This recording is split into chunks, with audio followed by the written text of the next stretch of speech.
Hola, soy Carolina Sánchez de Relaciones Institucionales de Claro Costa Rica. Bienvenidos a una cápsula más acerca del uso significativo del Internet.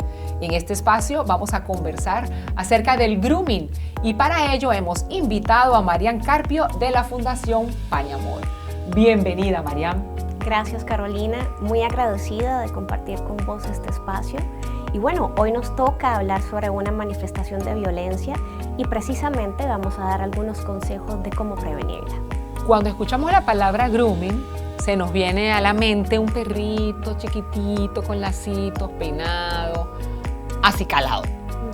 Pero cuando decimos la palabra grooming en medios digitales, es otra cosa.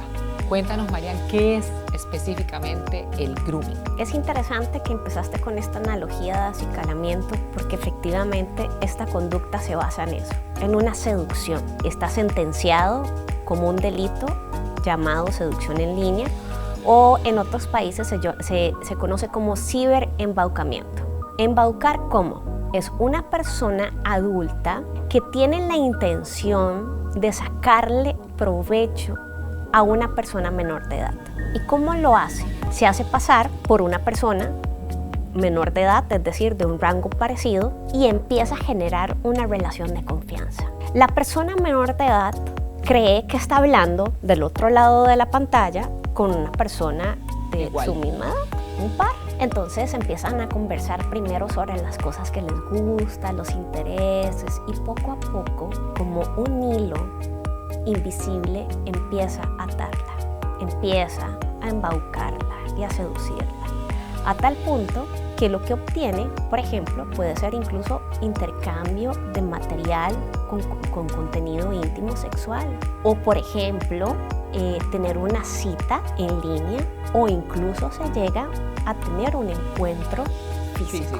Lo importante de esto conocido como grooming, es que les hablemos a las chicas y a los chicos de cuando estás navegando en internet y utilizando las redes sociales, podés toparte con este tipo de situaciones.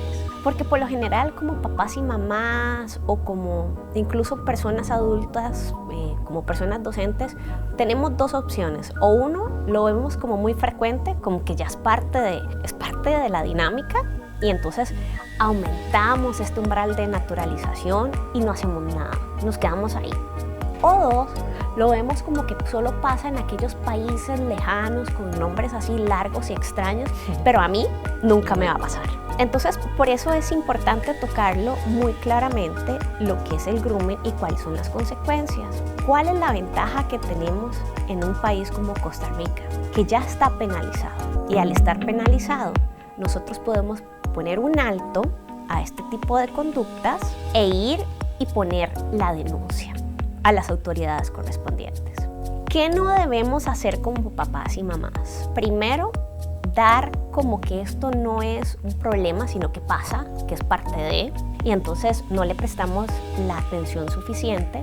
Dos, que no generamos una relación de confianza con nuestras chicas o con nuestros chicos, y entonces no les apoyamos a hablar, a cortar con la situación y acompañarles a denunciar. O tres, no tenemos la autorregulación y empezamos a hacernos pasar como ellos, ¿verdad? Porque nos da tanta cólera de que les hayan hecho esto a nuestros hijos e hijas, y empezamos a actuar como si fuéramos nuestros hijos para darle una lección a esta persona. A una persona que si no es con esta, va con otra. Darle una lección a este tipo de personas que no tienen buenas intenciones no vale la pena. Lo importante es denunciar, porque la denuncia hace que se visibilice más la problemática y se vea realmente como una manifestación de violencia en internet que sí o sí tenemos que denunciarlo. Hacemos mucho énfasis con los chicos y sobre todo con los papás cuando estamos dando los talleres de mentores, y les decimos, no importa que no tenga pruebas, que no logro hacer el pantallazo, que no sabía que había que hacer un pantallazo, pasa que usted denuncia, y varias denuncias, aunque no tengan pruebas, corresponden a las mismas características y así logran encontrar también a esa persona. Marian, ¿existen estadísticas? Existen estadísticas, por ejemplo, a nivel mundial, con todo esto de la pandemia y el COVID, efectivamente ha aumentado este tipo de situaciones, pero lo importante aquí es visibilizar también el tema de género. No significa que solo a las mujeres les sucede esto, pero en su mayoría las personas víctimas, chicas que sufren este tipo de violencia, de manifestación de violencia, más del 70% son chicas adolescentes o preadolescentes. Y en su mayoría las personas que están detrás de esta seducción, de este hilo seductor, son masculinos. Es un reflejo de la sociedad donde las personas, las chicas, mujeres, adolescentes se ven más expuestas a tipos de violencia, así como en la vida real, ¿verdad? Entre comillas, porque no existe una diferencia entre lo real y lo virtual, así como en la cotidianidad, en el ecosistema digital, las chicas están en mayor posición de vulnerabilidad. Bueno, Marian, muchísimas gracias por tus comentarios acerca del grooming.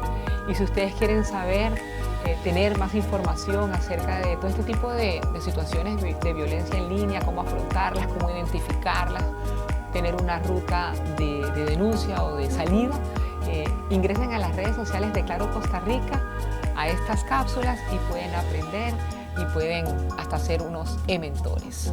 Claro, claro que sí.